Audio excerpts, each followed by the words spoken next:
hope it's okay if I stand down here. Number one, I can see that screen a lot better from down here than I can up there. Secondly, I don't have to climb those stairs. So, anyway, thank you for being here this evening, and we'll thank Kelly for that prayer. And just before I start, just want to, we're obviously in a preacher search, and officially we've had two gentlemen that have actually tried out for that position. There might be some confusion that the gentleman today was trying out. He was not. And so he was just filling in. But just the reason I even bring that up is because I want to just ask everyone to continue to pray. We believe God's in control, don't we? Control of all things. So we know that God's in control of this, and there's maybe there's someone else coming down the road that we don't know, and maybe it's the intent that the two that we've had try out. But we do want your input. We do want to hear what you have to say. I mean, this isn't just going to be a decision that we make. It's going to be based a lot on just the feelings of the congregation. And but I do want, I say I don't mean I, but we do want someone that's going to be a good fit, someone that has the expectations that all of us have of what our minister should be. And so, as we look around the audience, 90% of us aren't 40 years and under. So, there's not a lot of youth here. That's something that, might change in the next 5-10 years. So, I pray every night that God will provide us someone, and I want you to be praying for it too. So I just wanted to have a couple of minutes to talk about that, just to kind of give you an update of where we are at.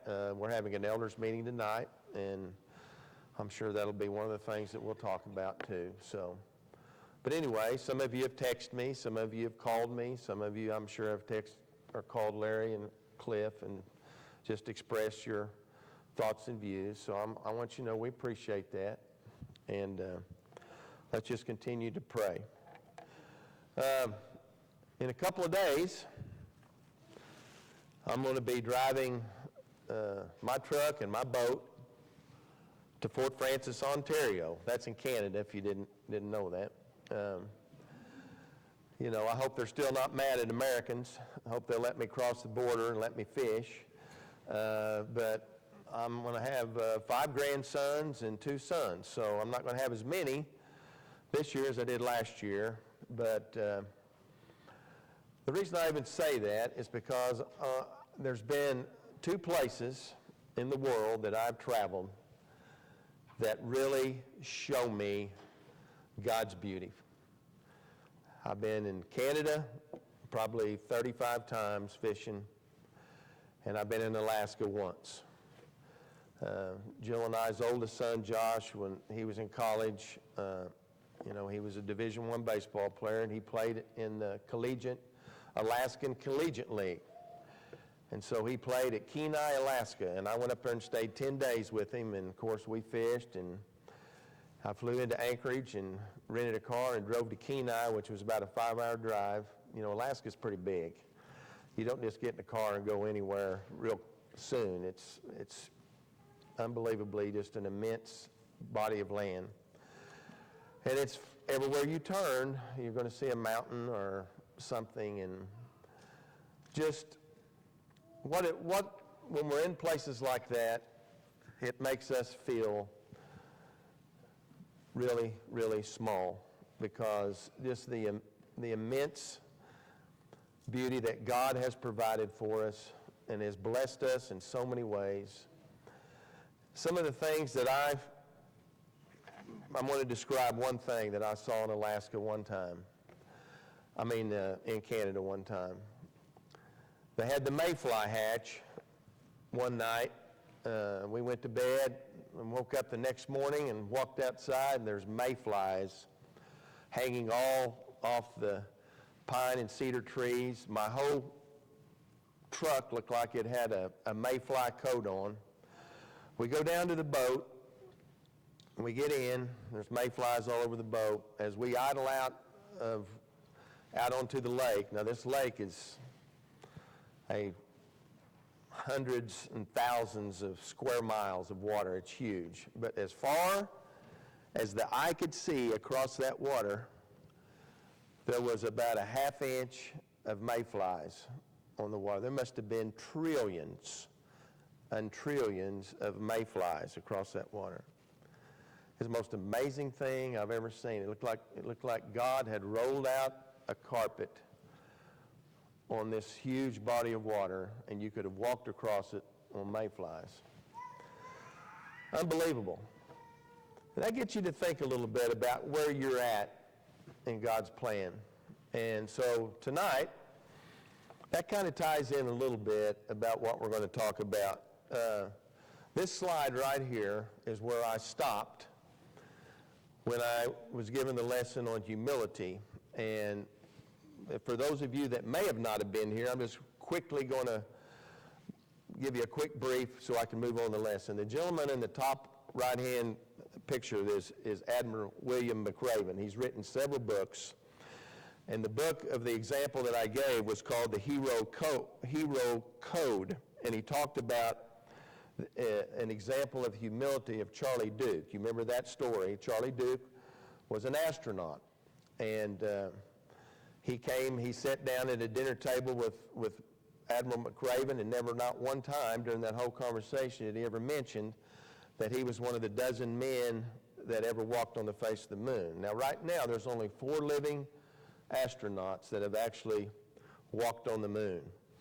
You know, you're sitting there in a dinner conversation, you might bring that up, that you might, if he asks you if you've ever done anything cool, well, yeah, I kind of walked on the moon one time. But this was a perfect example of humility, and that's kind of what we're going to be talking about a little bit this evening.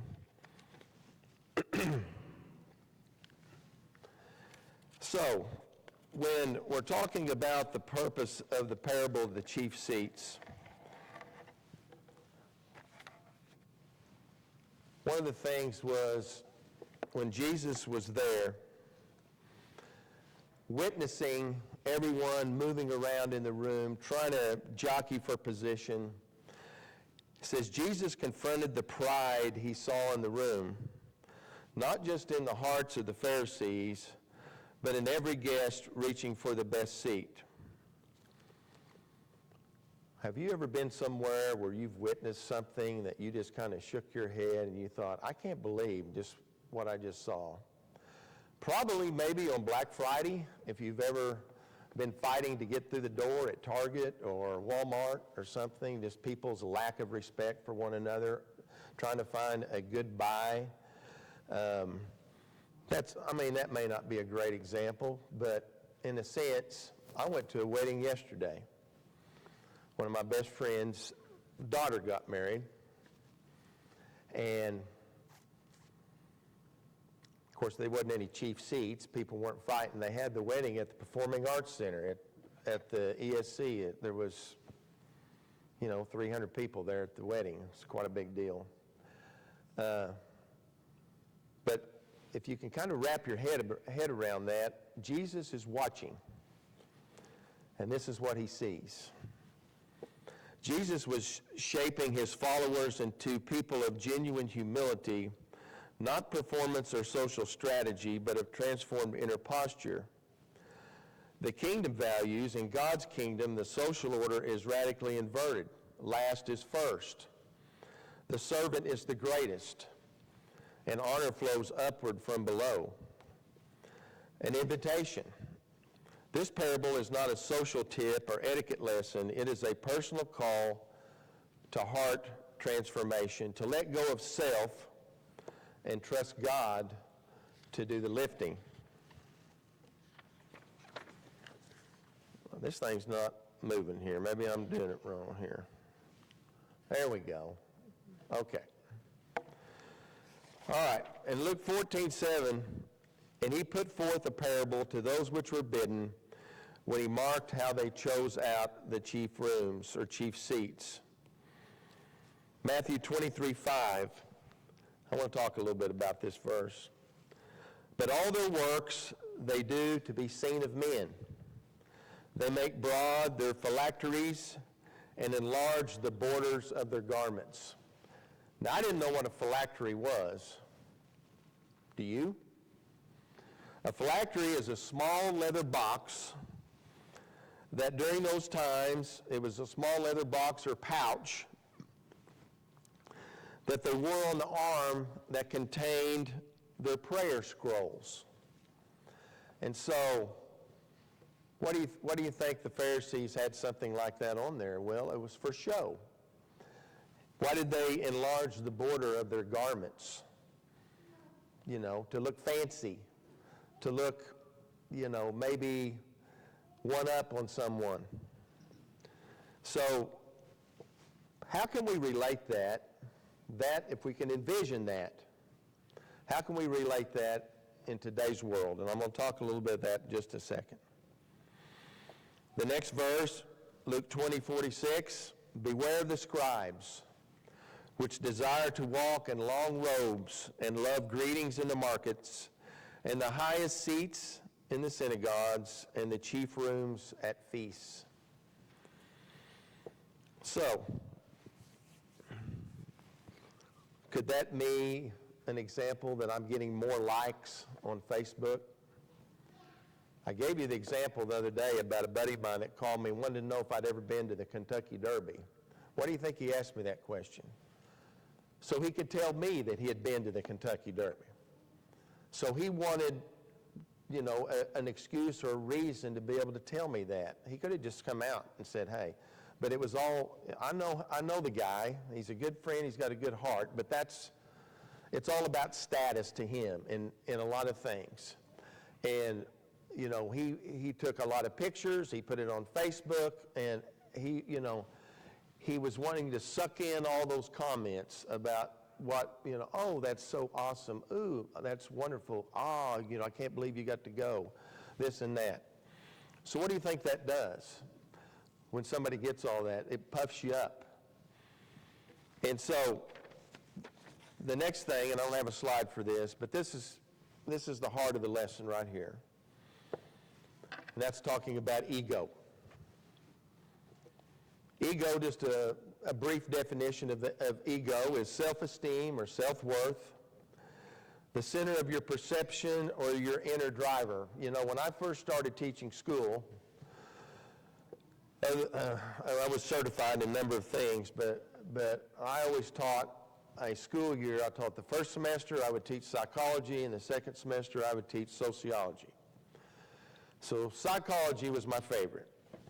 And of course, you know, Charles over here, he could probably scoff at maybe what I know about psychology, but kids love that because you're talking about personality, you're talking about, you know, when does a child's mind start to develop? You know, you start talking about all the different things that we took personality tests, we did all these kinds of things. And one of the things that we talked about was ego. Ego is really, you know, your self-centered part of your body, your part of your mind, your personality. It's your inner self. And you're focused more on yourself than others. It's talking about things like pride and living entirely for yourself. You know, there's a generation, you know, we talk about the generation of my dad.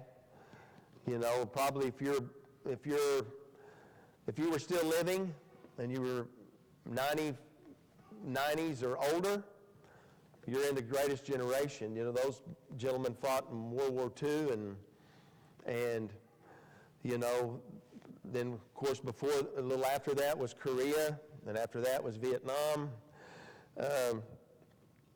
You know, many of the things that we think about that generation is that generation were servants, and they didn't think about things like that. Maybe the generation that's called the me generation or whatever, that we were caught up and we don't want to hurt anybody's feelings. Or if you were running a race, we want to make sure that everybody gets a ribbon and all that, because that's just how the world is right now. And that's not what the Bible is talking about.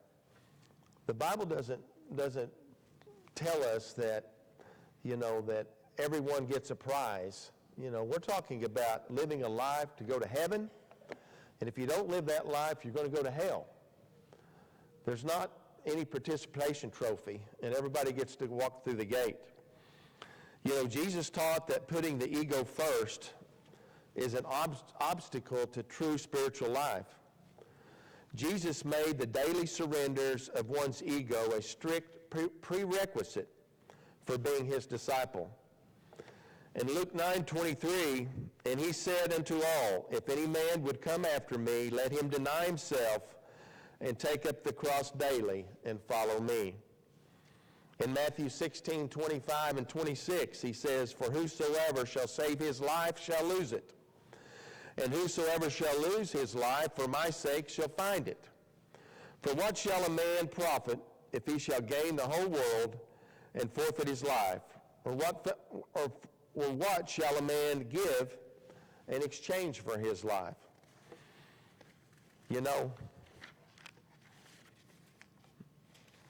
I've got a few friends that are millionaires, multimillionaires, that have more money than they'll ever spend.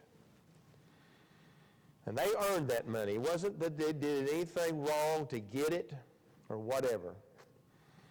And one of my friends, he inherited a lot of money from his dad. His dad was everything his dad did, he made money, and when he passed, his son got a lot of it. But my buddy had made a lot of money too. But you know what? He used to drive an old beat-up green pickup everywhere he went that had about 200,000 miles on it. You'd see him in a pair of jeans and a work shirt. If you looked at him and saw him, you'd never think for a minute that he had $1. But then on the other hand, the other friend that I have, he just got back from the Kentucky Derby. And he wants everybody to know, if he goes somewhere, he wants to take a picture of it. He wants to put it on Facebook. If he buys a new truck, he wants to let me know that he got a new truck. If he bought a new boat, I bet you he goes on 5 or 6 vacations through the year. They go to the Bahamas and all over the place. Two complete different. But at the end of the day, it doesn't matter, does it, how much money you have? Because it's all, at the end of the day, when we die, we have nothing. So our ego, if we self-profess ourselves to be something, that's what we're talking about here. Rather than elevating yourself, Jesus taught the highest virtue in the kingdom is service and humility. Perfect example was washing his disciples' feet, and we talked about that at the last lesson. In Matthew 23:12, whosoever shall exalt himself shall be humbled, and whosoever humbleth himself shall be exalted. Mark 9:35, and he sat down and called the 12, and saith unto them, if any man would be first, he shall be last and servant of all. So, we need to surrender to God. A major function of the ego is the drive to control or be the master of the universe, which Jesus warns leads to exhaustion and separation from God. Instead, he taught complete dependence on the Father. In John 5:30, I can of myself do nothing. As I hear, I judge, and my judgment is righteous, because I seek not mine own will, but the will of him who sent me.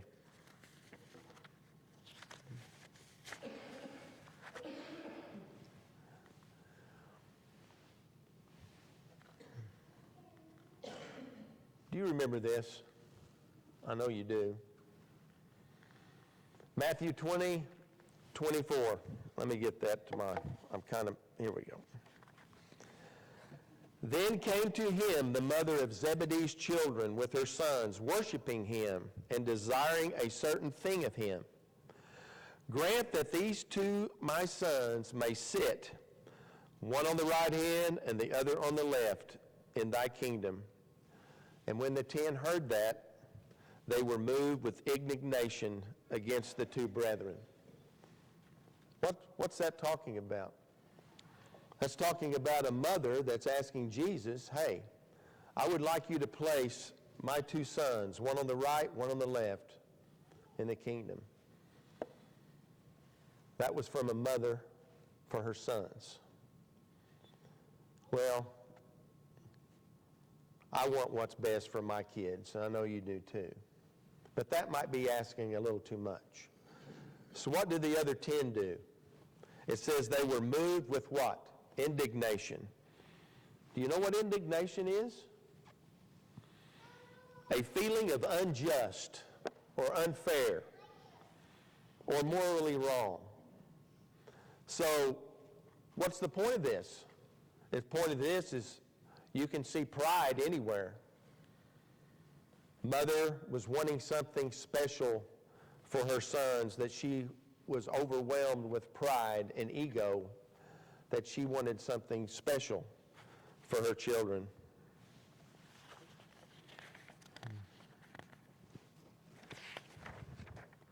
Pride shows up in the most unusual places, doesn't it? That was a perfect example. Pride shows up in prayer. When we pray to be heard by others rather than to commune with God, performance replaces worship. Matthew 6:5 is an example. Pride shows up in the most unusual places in generosity. When giving becomes about recognition rather than genuine compassion, the gift serves the giver, not the receiver. I'm going to give some examples of that in just a second. Pride shows up in the most unusual places in worship, when our service becomes a stage for self-display rather than a humble offering to God. The spotlight shifts from him to us. Pride shows up in the most unusual places in suffering, when we wear our trials as badges of superiority rather than doorways to dependence of God. Hardship becomes a pedestal. Have you ever known someone that they weren't happy unless everything was going wrong? They're not happy unless they've got a problem. You know, some of the years that I've worked, especially when I was high school principal, if I had certain teachers sometimes that just weren't happy unless they were not happy. And, they would come to my office and they'd be complaining about a kid or just whatever. It was just, they were never happy any day of the week. And it was just, I just shake my head. And, some people just want to wear that badge of being unhappy all the time. So, let's look at the 3 S's here, or 4 S's real quick. Living out this week. Sit down. Resist the urge to self-promote in a conversation or meeting. Let someone else take the lead. You stay quiet when you'd usually speak up first. You ever heard this before? God gave you 2 ears and 1 mouth, so what do you think God was thinking? You need to listen twice as much as you need to speak. The second thing is to serve. Find one person to serve without recognition or reward. Do something kind in secret. No announcement, no credit. That's a challenge. I'm just going to give you an example of some things that I used to do. I didn't say I probably didn't do it enough. But if I had a worker, if I had, when I was working at Broken Arrow, I was over all the maintenance department. So if there was a gentleman in the maintenance department that, I might be out driving around the schools, and I might see one of our guys out there on top of a building or something. Or I'd see somebody, a guy walking from his work truck and stop and pick up 3 pieces of trash or something. I would make sure that I would write a note and send that to him and say, hey, I really appreciate you. I thank you for what you're doing for kids, et cetera, et cetera. It's just doing something little to recognize someone doing something great. And then 3 is surrender. Let someone else receive credit for something you contributed to. Hold your tongue. Trust that God sees what others miss. And lastly, submit. Ask God daily, where am I seeking the chief seat in my own life? Let prayer expose the pride your actions still hide.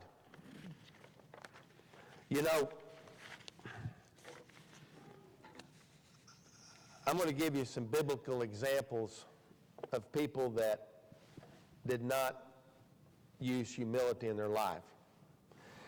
But I'm also going to give you one example of someone most of you will probably know who he is when I tell you his name. When he was 17 years old, his picture was on Sports Illustrated, the cover of Sports Illustrated. 17 years old. And they titled it The Chosen One. So guess what he did? He went and put a tattoo across his shoulders, The Chosen One. I know some of you know what I'm talking about. LeBron James. How many of you knew who I was talking about when I said that? Okay. I can't believe someone would do that. Can you imagine the ego and the pride that someone would have about themselves to put the chosen one on their back? He also likes to be called King James. That's another nickname that he has. And he's already professed publicly that he's the greatest basketball player of all time. I wonder what things are going to look like for him on Judgment Day. How's he going to explain that tattoo on his back to Jesus? If Jesus asked him, are you the chosen one? I don't know. I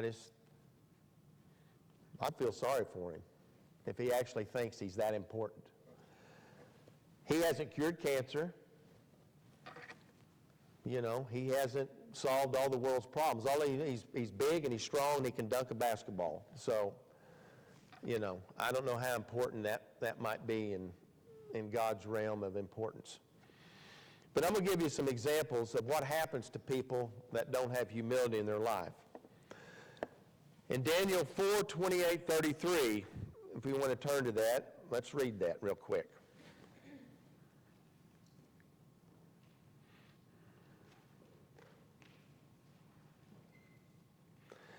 Daniel 4:28-33.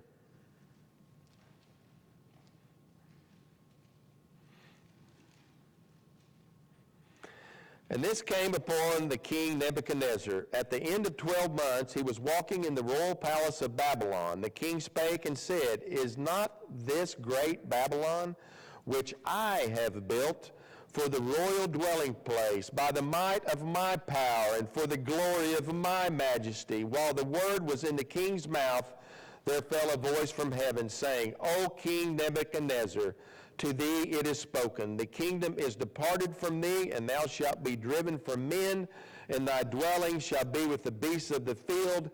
Thou shalt be made to eat grass as oxen, and 7 times shall pass over thee, until thou know that the Most High ruleth in the kingdom of men, and give it to whomsoever he will. The same hour was the thing fulfilled upon Nebuchadnezzar, and he was driven from men and did eat grass as oxen, and his body was wet with the dew of heaven, till his hair was grown like eagle's feathers, and his nails were like birds' claws. Let's turn to Acts 5.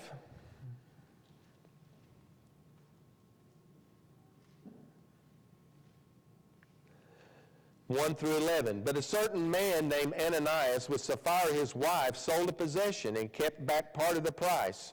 His wife also, being privy to it, brought a certain part and laid it at the apostles' feet.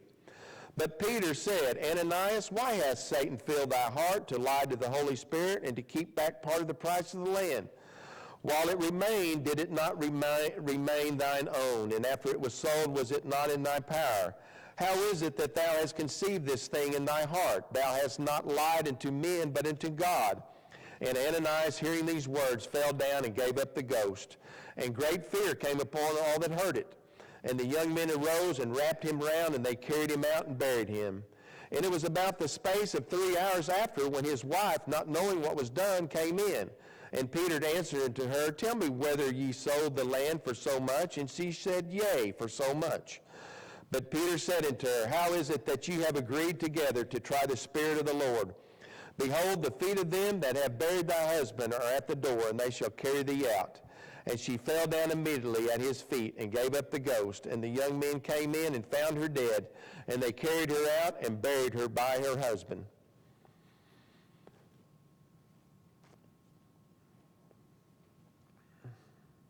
Pretty good examples, isn't it, of pride? You know, obviously the best examples that we have in the Bible of humility is Jesus. You know, in Philippians 2:8, he humbled himself and became obedient unto death, even the death on the cross. You know, Jesus, we already given an example about him washing the feet of his disciples. So, final thoughts. It's better to serve than to seek status. We need to submit to God's will. Put others before self. Show kindness to the overlooked. And don't self-promote. So, I hope that maybe there's, I want to look at this last slide there. That's the last one. It says, For whoever exalts himself will be humbled, and whoever humbles himself will be exalted. That's Luke 14:11. So the final thought is choose the lower seat. Let God do the lifting. So I hope that this has given you some thoughts a little bit about humility and putting others first, not having an ego.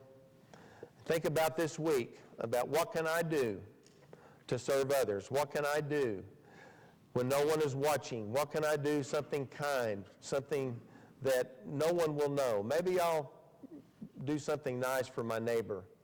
There's a gentleman in my neighborhood that when the trash men come, he goes out and he puts everyone's trash cans up by their garage doors.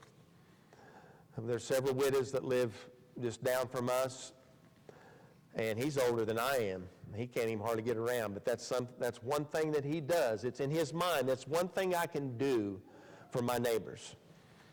So let's challenge ourselves. Let's keep these thoughts in mind. And if anyone is at need, let's come forward now as we stand and sing our invitation. Thank you. Why